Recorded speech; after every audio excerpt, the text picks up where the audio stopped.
If your travel plans have changed and you need to rebook your flights on Airasia, here's exactly how to do it step by step. So open the app or visit the website, the one I've just opened up for you guys, and of course sign in with your account or use your booking reference and last name to access your reservation. Then you go to Manage Booking, enter your booking details if not already signed in. This displays your current flight information and available option for changes. After that, you need to click Change Flight. Airasia will show available alternative dates and times. Some tickets may have change fees or fare differences, so check before proceeding.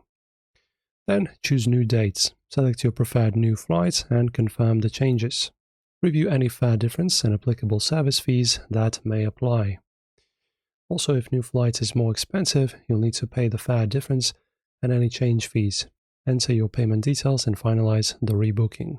And that's how you rebook your Airasia flight. Log in, select Change Flight, choose New Date, and confirm. Enjoy the guide, like and subscribe if it helped. See you soon.